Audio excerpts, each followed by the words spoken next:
একটা অদ্ভুত মজার জিনিস দেখেছেন খেয়াল করে? যেটা আজকে অত্যন্ত নিন্দার বিষয়, যেটা নিয়ে মানুষ সেই কাজটা করলে চতুর্দিকে তোলপাড় পড়ে যায়, সেই কাজটা আগামী দিনে একটা নিয়ম নীতি বা একটা মূল্যবোধ বা একটা কালচারে পরিণত হয়ে যায়।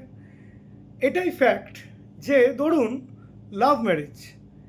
একটা সময় শোনা গেছে যে লাভ ম্যারেজ যে করতো সমাজে একটা নিন্দার মুখে তাকে পড়তে হতো, এবং এরকমও শোনা যায় যে কেউ লাভ ম্যারেজ করলে তার বাড়ি অবধি চিনিয়ে দেওয়া যেত, কারণ সে একজন রেয়ার ব্যক্তি এবং সমাজে একটা প্রতিকূলতার মধ্যে দিয়ে তাকে যেতে হতো, কারণ সে লাভ ম্যারেজ করেছে। কিন্তু আজকে সেটা খুব কমন একটা ব্যাপার, যেটা আজকের দিনে হয়তো আমি ইয়ার্কি মেরে বলি যে এখন বাড়ি চিনিয়ে দেয় কেউ লাভ ম্যারেজ না করলে। তাহলে সেটা আজকে কমন ব্যাপারে পরিণত হয়েছে। যে মহিলা প্রথম জিন্স পরেছিলেন তাকেও হয়তো অনেক নিন্দার বাতাবরণের মধ্যে দিয়ে যেতে হয়েছে, আজকে সেটা কোনো ব্যাপার নয়।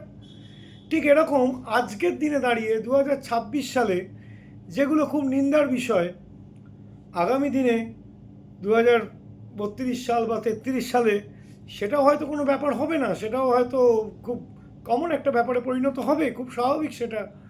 তো এটাই ফ্যাক্ট, সমাজের এটা একটা অন্যতম দিক, যেখানে সমাজের আজকে যেটা নিন্দার বিষয়, আজকে যেটা নিয়ে আপনাকে অনেক কথা শুনতে হচ্ছে, যেটা নিয়ে আপনি ভাবছেন যে মানে সমাজ একটা আপনাকে পুরো অন্য দিকে করে দিয়েছে একটা কাজ করার জন্য, কিন্তু সেটাই হয়তো দেখবেন আপনার পরবর্তী প্রজন্ম সমাজকে নিয়েই সেই কাজটা করছে, কারণ ততদিনে ওটা সমাজ হয়তো অ্যাকসেপ্টেড হয়ে গেছে।